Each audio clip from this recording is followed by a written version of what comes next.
Yo, you think this planet a pancake? Okay, let's get real for a minute. Some folks out there, bless their hearts, think the Earth is flat, like a pancake. A giant cosmic pancake we're all just chilling on. Seriously? Somebody pass the syrup and whatever they are smoking, because I am buying it. Look, I get it. Life is confusing. The government can be shady. Sometimes you order a chicken sandwich and they forget the pickles. But here's the thing. The Earth being round? Not a conspiracy. It's just science. And not even like complicated science, more like middle school science class science. Gravity. It ain't just a suggestion. First of all, gravity. That thing that keeps your feet on the ground. It's a real buzzkill for flat earthers. You see, gravity is not just a suggestion. It's a fundamental force of nature. See, gravity pulls everything towards the center of the Earth. It's the reason why when you drop something, it falls down and not up or sideways. That's why planets are round. The force of gravity pulls matter into a spherical shape. If the Earth were flat, gravity would be all messed up. Objects would fall in strange directions, and the whole concept of down would be different depending on where you stood. Like, imagine trying to walk to the edge of a flat Earth.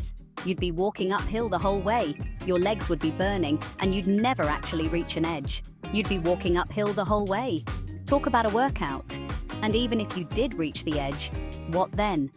And speaking of edges, if the Earth were flat, what would happen if you got to the edge? Would you just fall off into space? Would you just fall off? Imagine the chaos and danger of living on a flat Earth with an edge.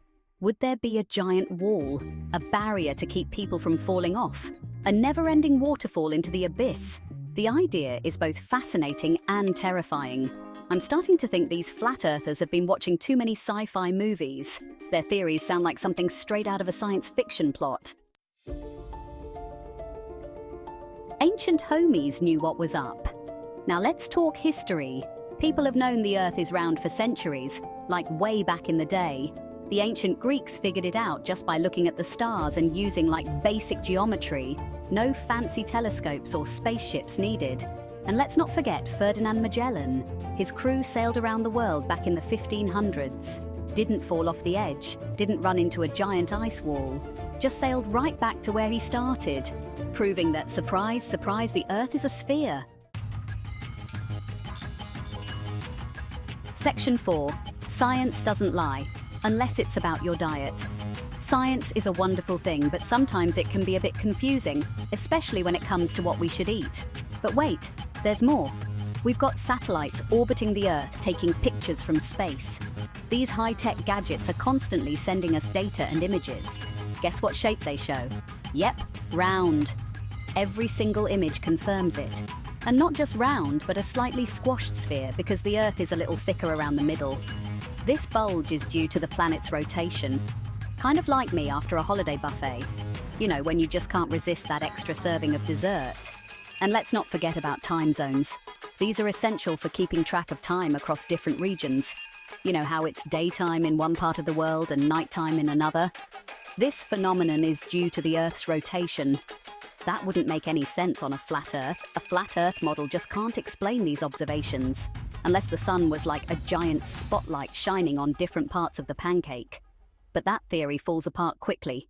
And if that's the case, who's controlling the spotlight, It raises more questions than it answers. I'm just saying, it all starts to sound a little far-fetched. Sometimes the simplest explanation is the right one. Section 5. Flat Earthers, the OG conspiracy theorists. These folks have been around for centuries, questioning the very shape of our planet. Listen, I'm all for questioning things. It's important to be curious and to seek out the truth. Healthy skepticism is a good thing. It drives innovation and helps us understand the world better. But at some point, you've got to look at the evidence. You have to weigh the facts and come to a logical conclusion. And the evidence for a round Earth is overwhelming. From satellite images to the way we navigate the seas, it's all there. It's like if I showed you a picture of a cat and then told you it was a dog, you'd probably think I was crazy, right? The same logic applies here. Well, that's what it's like trying to argue with a flat earther. It's a frustrating exercise in futility. But hey, I guess everyone needs a hobby. Some people find joy in the most unexpected places. Some people like to knit, others collect stamps. These hobbies bring them peace and satisfaction. And some people like to believe the Earth is flat. It's their way of finding meaning, or perhaps just standing out. To each their own, I guess. Everyone has their own way of seeing the world, even if it defies logic. Just don't expect me to join your pancake planet party anytime soon. I'll stick to my round Earth, thank you very much. But feel free to send that strange plant you have been smoking. Section 6 conclusion, keep it round, people. So there you have it, the Earth is round. Not flat round, like a basketball, like a grapefruit, like a giant spinning ball of rock and water hurtling through space. And if you still don't believe me, well, I guess you do you. Just try not to fall off the edge.